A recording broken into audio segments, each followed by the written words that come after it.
Dia 15 de abril, quarta-feira, oitava da Páscoa. Proclamação do Evangelho de Jesus Cristo segundo Lucas. Glória a vós, Senhor.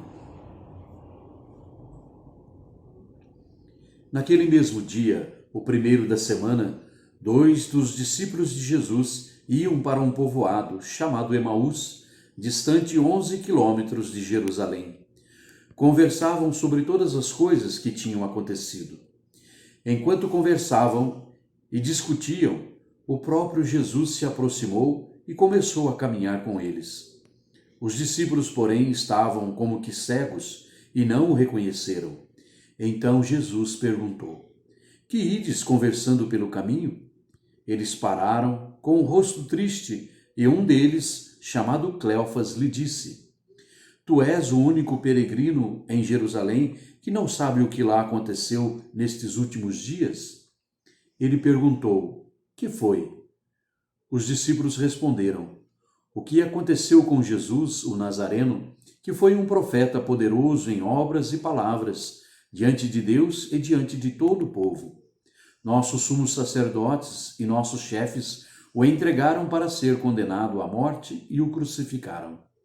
Nós esperávamos que ele fosse libertar Israel, mas, apesar de tudo isso, já faz 3 dias que todas essas coisas aconteceram. É verdade que algumas mulheres do nosso grupo nos deram um susto. Elas foram de madrugada ao túmulo e não encontraram o corpo dele. Então voltaram, dizendo que tinham visto anjos e que estes afirmaram que Jesus está vivo.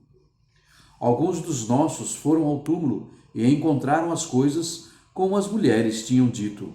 A ele, porém, ninguém o viu." Então Jesus lhe disse: "Como sois sem inteligência e lentos para crer em tudo que os profetas falaram? Será que o Cristo não devia sofrer tudo isso para entrar na sua glória?" E começando por Moisés e passando pelos profetas, explicava aos discípulos todas as passagens da Escritura que falavam a respeito dele. Quando chegaram perto do povoado para onde iam, Jesus fez de conta que ia mais adiante.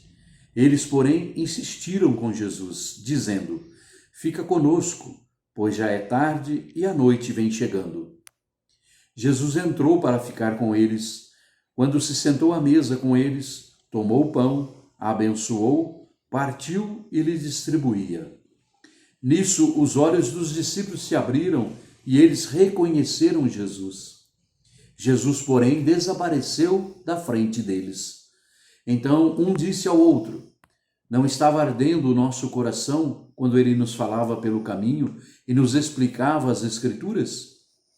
Naquela mesma hora, eles se levantaram e voltaram para Jerusalém, onde encontraram os 11 reunidos com os outros. E estes confirmaram: "Realmente o Senhor ressuscitou e apareceu a Simão." Então os dois contaram o que tinha acontecido no caminho e como tinham reconhecido Jesus ao partir o pão. Palavra da salvação. Glória a vós, Senhor.